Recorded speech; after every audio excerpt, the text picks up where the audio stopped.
You're watching ABC 36 News Now. Good Day, Kentucky. With Doug High, Lisa High, and meteorologist Dylan Goday. Hey friends, welcome back in. Well, we all know sunscreen helps to keep us protected from the sun's heat, but we've got another option too. And Jeanne Badgett from UK Extension Office is here with us now. And Jeanne, we want to talk about sun-protected clothing. And this is one of thousands of topics that UK Extension Office helps us with. So we really appreciate your good counsel on this. So let's get into this, because I've got to admit it's confusing. I mean, you see letters, you see numbers, and you assume everything's okay. That might necessarily be the case. So kind of give us the quick review of what we should be looking for. Right. So to explain it, so first there's the S.P.F. rating that applies to lotions and sunscreens. That's the sun protection factor. But with clothing and fabrics, we go by a rating called UPF. It's ultraviolet protection factor.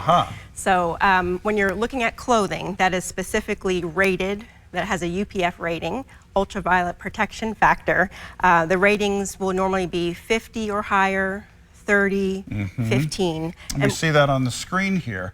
So is the higher number what we're shooting for? The higher the better? Yes, for clothing. And what that means, so a UPF rating of 50 essentially means that only 1/50th of the sun's rays will penetrate through that fabric. So a higher rating for UPF for clothing is better.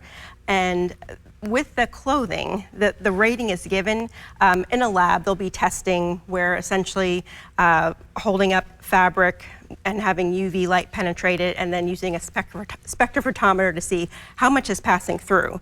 But the interesting thing when you compare sunscreen, which has an SPF rating, and clothing, which has a UPF rating, the UPF rating, that's rating how much UVA and UVB rays will pass through. Sunscreen normally just protects from UVB rays. That's the rays that will burn our skin. So a broad spectrum sunscreen with an SPF broad spectrum rating will protect with more rays.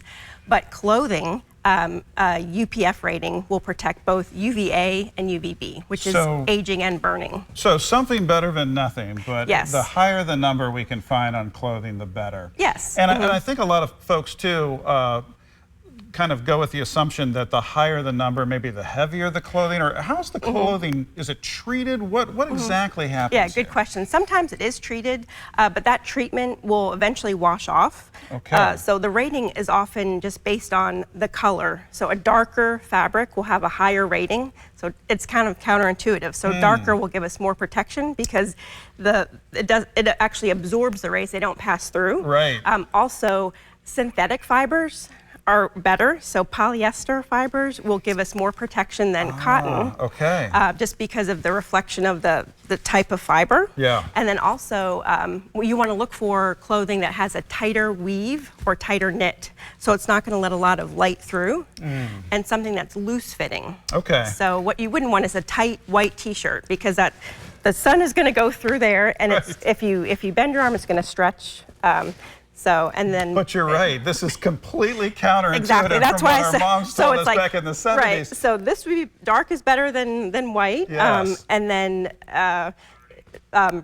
synthetic fibers are better. And then looser fitting. So you mentioned that this wears over time. So what's the best way to take care of our clothing that's been treated this way? So read the fabric care instructions, but typically you'd want to wash that item by hand or in a gentle cycle, air dry or dry on low. And basically that's just protecting the fibers, so you don't wash away the fibers, so they maintain their integrity. Love that. Well, this is great advice. We've already had quite the sun on full blast for the start of the summer. Dylan and company tell us that it's going to be a warm one too. So this is a good thing to add along with sun protection into the arsenal. So thank you so much, Jeanne. To you, UK Extension. Is there a good website to learn more about this? So actually, I can't remember specifically what it is, but it's our cooperative extension website for family and consumer sciences. I think it's on the screen there. We've got it on screen right there. And then also the Skin Cancer Foundation. Good resources. Okay. Thanks again. Thank you. Good information. We're back with more. Stay with us.